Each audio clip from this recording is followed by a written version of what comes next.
Welcome CSC 230 to ex3, and I'm re-recording this because we did this in GORM in fall 2021, and we're going to do this in Replit, and we're also going to go into Photopea to do some photo editing to put our image onto our ex1 page. So even though it's ex3, we're still going to use our ex1 folder, our ex1 directory that we've been working on inside our Repel. And here's an example here. This is from the fall, but we're going to do a similar kind of thing here where we're going to float an image to the right of our lists. So that's the way we're going to set it up. That's all we're going to do. We're going to find an image. We're going to make it the correct size.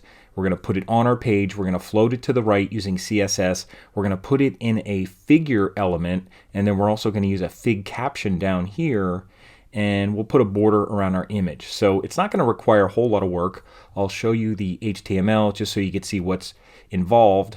And again, this is from the fall, so there's a figure image. And again, just like the section element, the figure element is really meant just to hold an image. It's more of an organizational element for identifying elements on a page. So we're going to put our image inside a figure, and you can see here's an image source. This is Beer by the Fire from the fall.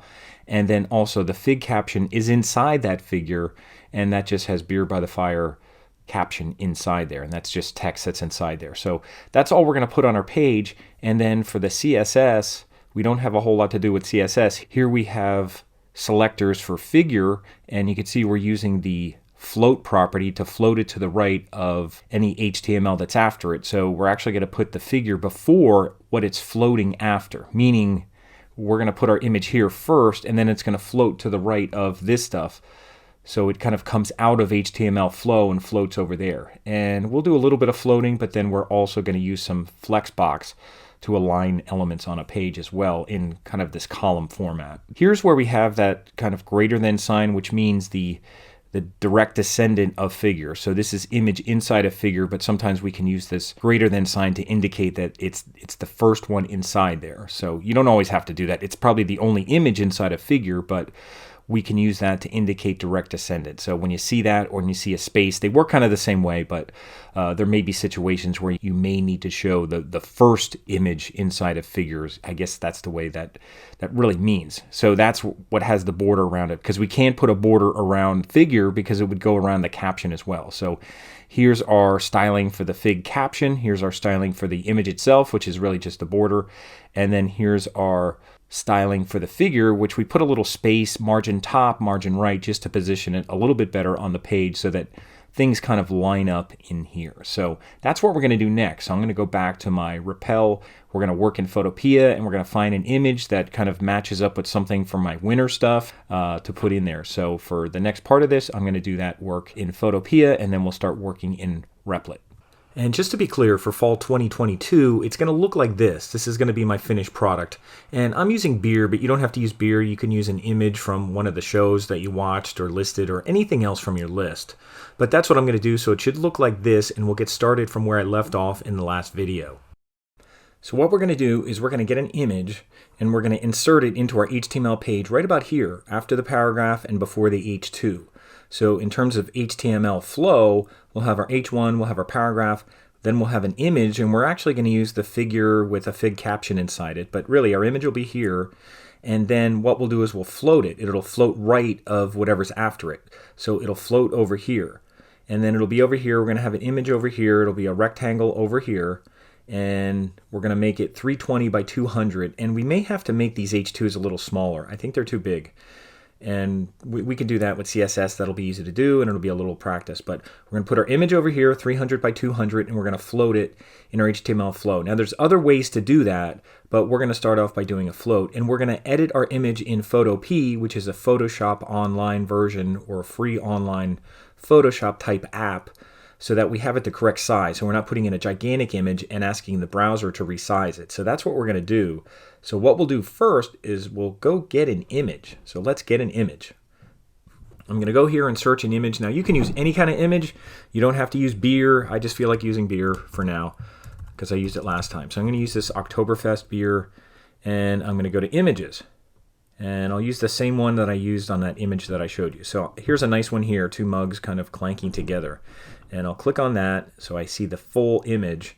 And then I can see it's 945 by 644, so be careful not using anything too small or too gigantic either, although we are going to resize it. So I'm going to copy this. I'm going to right click and copy image. And now I already opened up Photopea.com. I just went to Photopea.com. That's all you have to do. You don't have to create an account.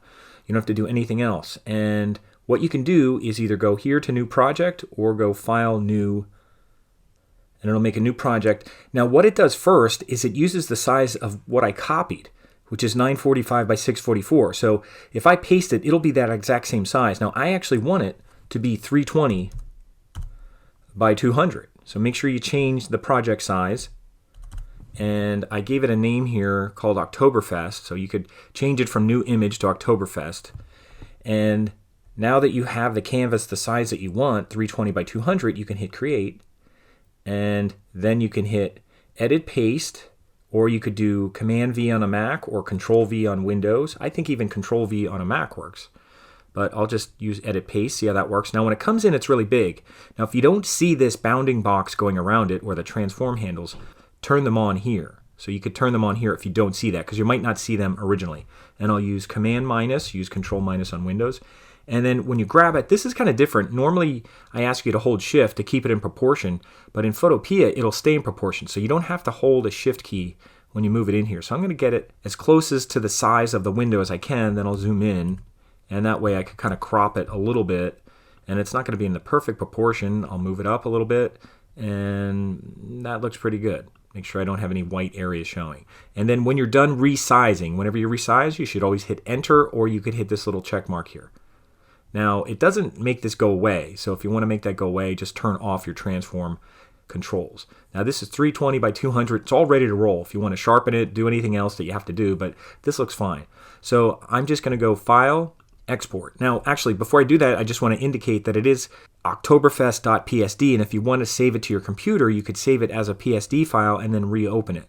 But I'm just using it in one shot right now, so I'm not worried about saving it. So I'm just going to go File, Export As, and make it a JPEG so it works on our page. And it's showing Oktoberfest. It's a JPEG. It's 320 by 200.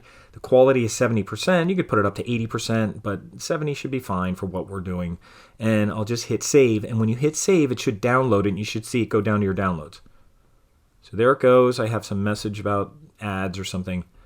And it's in my downloads. Don't double click it to open it, but we do need to find it. So what I'll do is go find it. So I'll go to my downloads, and there it is. It's right on the top.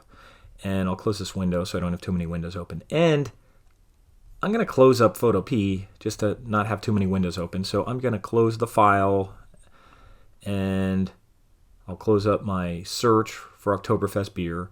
Then I'll go back to Replit, and in my ex1 folder, I want to drag that in. So here's my window, and make sure you get it in your ex1 folder, not loose in your main directory, in your main root directory, because then your address will be off when you try to put it in there. So make sure you drag it and put it right on top of that folder, right like that, and then leave go. And it should be on the same level as your ex1 header and everything else that's inside of ex1. Oktoberfest JPEG, or whatever you're using. You could use a picture from your show or anything else. Any lists, skateboard, horses, whatever you're doing, you don't have to use beer. I'll close this up. And what I mentioned is I'm going to put it right into my page right here. So let's do that first. We'll do it first. We'll just do it as an image, and then we'll use the figure, because the figure is really just a holder for it. That's all it is, but you could just put an image in. So I'm going to go back to my index, and I'm going to put it before the H2. Actually, after the paragraph, before the H2, which is going to be right here, because then we want to float it to the right of everything else.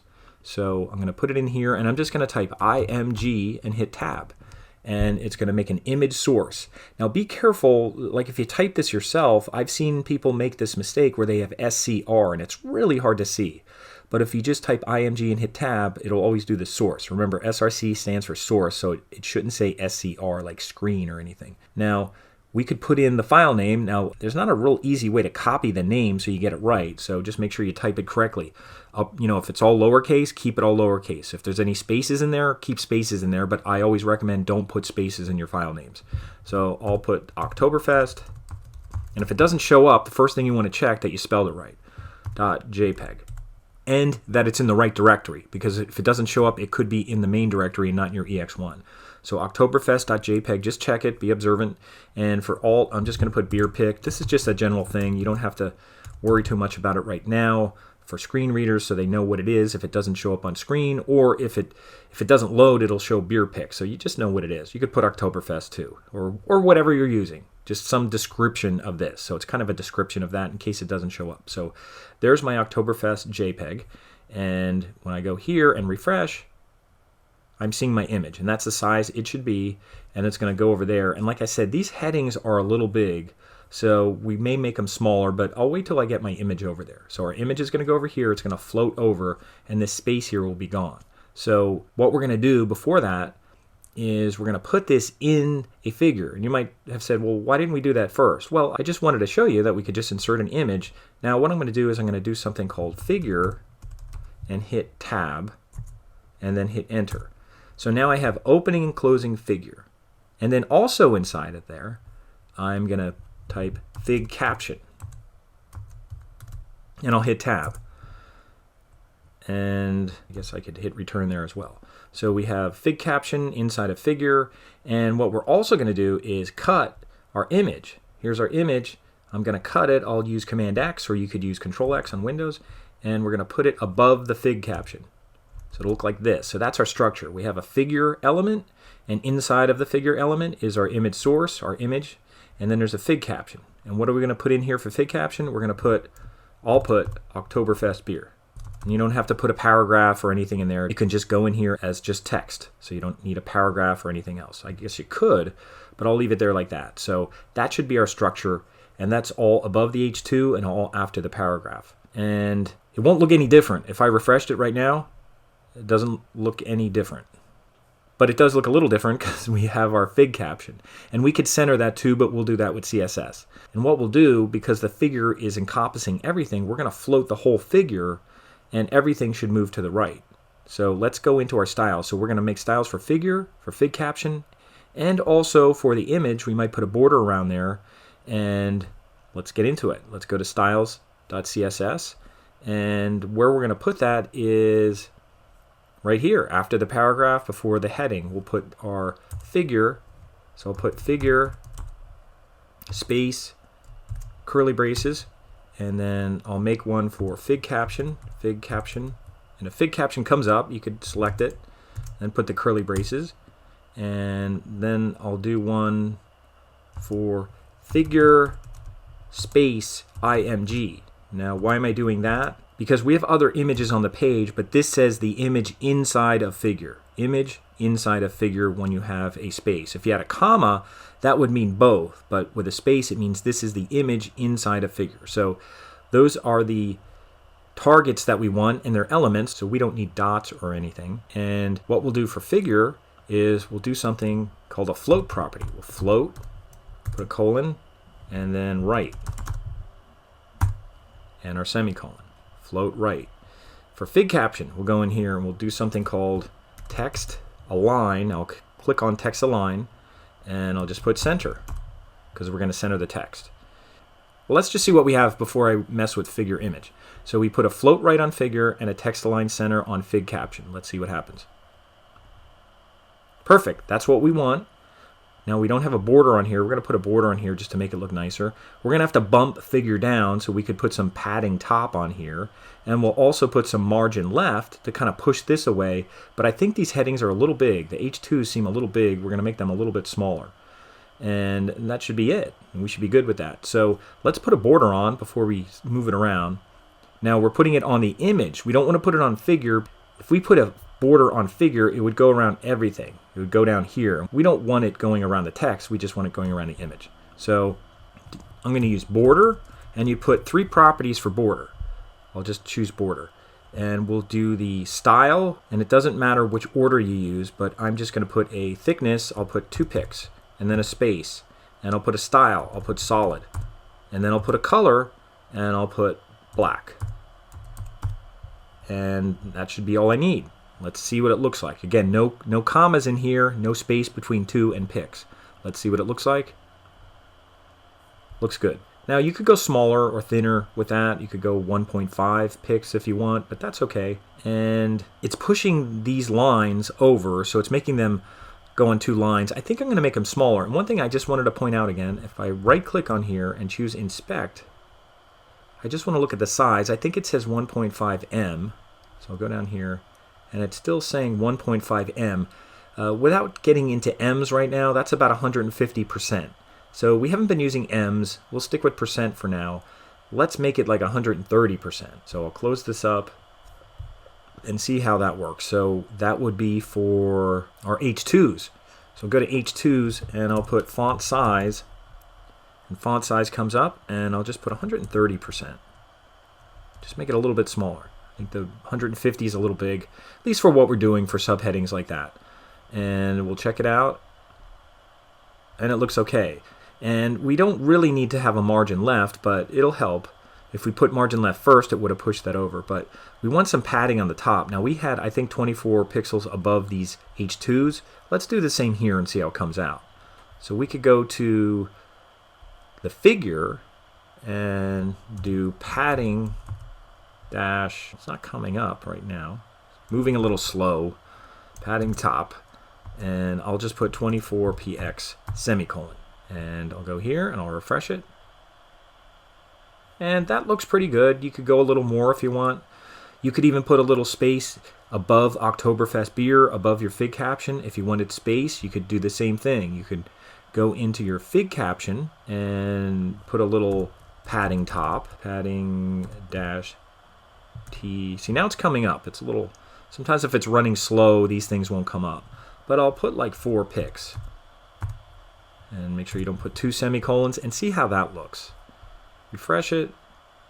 Puts a little space in there. That looks good. And you could put some margin over here in case these got bigger, just to keep stuff from getting right bumped up against it. And what I mean is, if you didn't have this font size, and I'll just comment it out for a second. I'll just comment it out and I'll refresh it. And it could go right up against it. It could bump up against it. But what I'm going to do is I'm going to put a margin left on the figure. And margin left means outside of it. So I'm going to use margin. Well, I could still use padding. I think I'm okay with padding. And I'll use padding left.